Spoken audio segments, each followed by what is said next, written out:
Ini adalah kiriman seorang saudaranya dan suruh saya sampaikan, dan ini adalah amanah. Jadi saya akan bacakan kiriman email daripada saudara teman saya yang juga bertugas di tempat yang sama, cuma departmen yang lain lah. Jadi ini adalah pasangan suami isteri, Ahmad Nudin dan juga Nur Ashikin. Ahmad Nudin dan Nur Ashikin, sepasang suami isteri berkongsi pengalaman, dan perkara ini berlaku pada bila ni? Saya tengok ini dia. Perkara ini berlaku pada 2 hujung minggu yang lalu lah. 2 minggu yang lalu saya rasa lah. Jadi Ahmaduddin dan isterinya Nur Ashikin, waktu itu setelah selesai makan malam, mereka berdua ni telah pun pergi bersia-sia di waktu malam. Antaranya tempat-tempat yang mereka kunjungi ataupun lalu dengan kereta adalah di kawasan yang dipanggil Kranji Road. Kalau Casey nak tahu, di Lim Chu Kang, kawasan Lim Chu Kang dan Kranji Road tu memang sunyi sepi. Sana banyak tempat ternakan haiwan, dan juga ada tempat-tempat dikatakan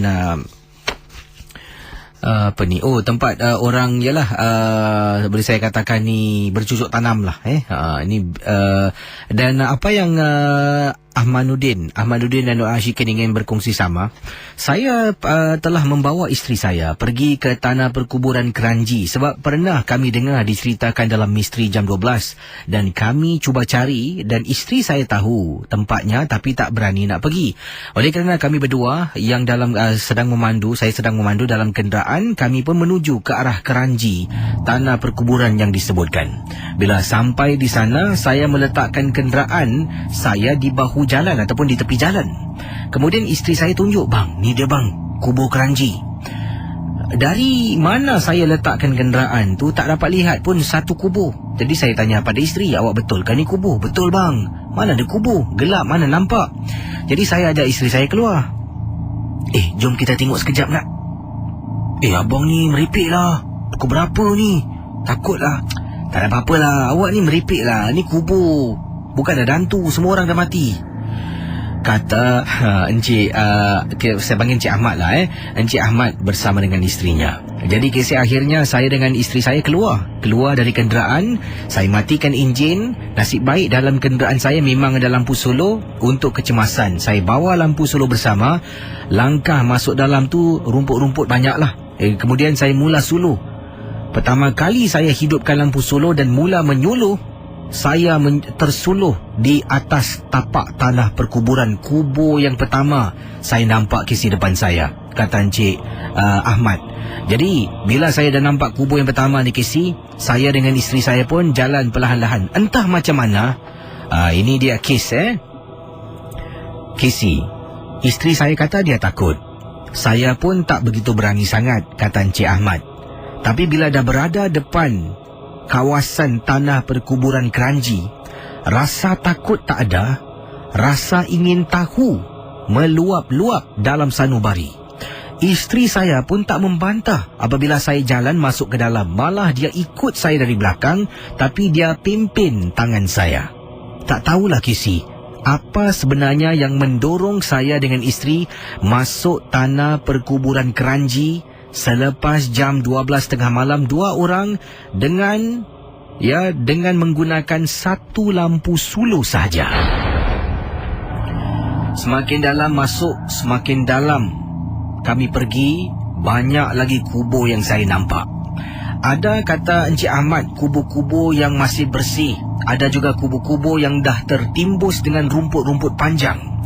Bila masuk sampai dalam, isteri saya terkejut, kata Encik Ahmad. Saya pun lagi terperanjat.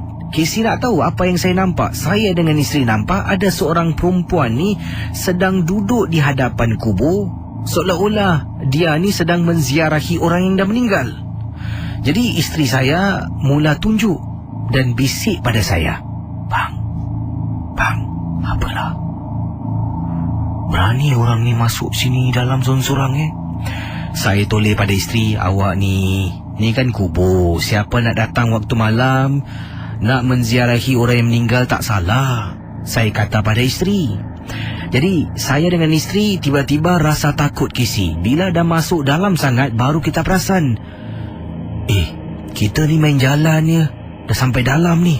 Keluar balik lah Betul lah abang ni memang masuk dalam je. Isteri marah saya.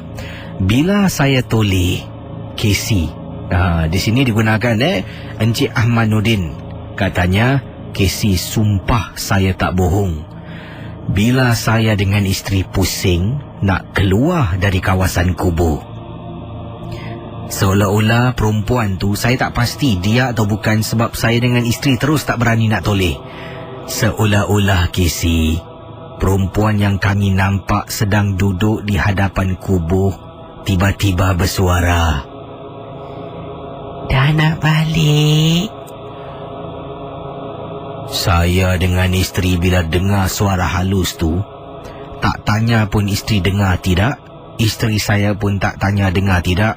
Kami berdua lari lintang pukang sampaikan saya tertendang batu nisan.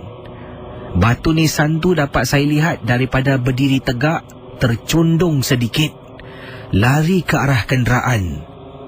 Isteri saya dalam kereta mula tak bercakap. Bila saya tanya, dia mula tidak bersuara, hanya berdiam diri tengok ke satu arah. Dan kata Encik Ahmad, saya dah tahu isteri saya ni ada benda yang tak kena. Saya pandu kenderaan saya pergi ke rumah datuk saudara saya yang saya rasa boleh membantu. Bila sampai sana, saya suruh isteri saya ikut keluar. Dia tak nak keluar dari kereta, malah dia duduk tak bergerak. Datuk saudara saya turun ke bawah. Bila dia baca-baca, kemudian dia dapat tahu yang isteri saya kena gangguan.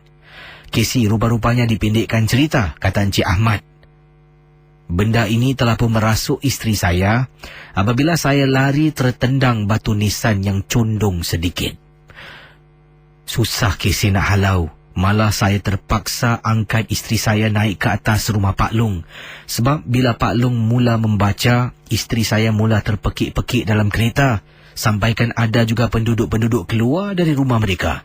Ada di kolong blok, mungkin baru balik kerja, saya tak pastilah. Tapi berdiri melihat keadaan yang mungkin kurang senang. Datuk saudara saya katanya di sini, ia suruh bawa isteri naik ke atas dan berubat. Bila naik atas, cuba berubat, akhirnya dapat keluarkan barang ini, benda ini dalam badan isteri. Tapi secara sekali-sekala dia akan datang lagi. Benda ini, gangguan ini berterusan sampai ke hari ini. Dan sampai ke hari ini saya masih membawa isteri saya berjumpa datuk saudara untuk diobatkan. Saya memang tak sengaja Casey bila berlari dalam keadaan ketakutan sampai tertendang batu nisan.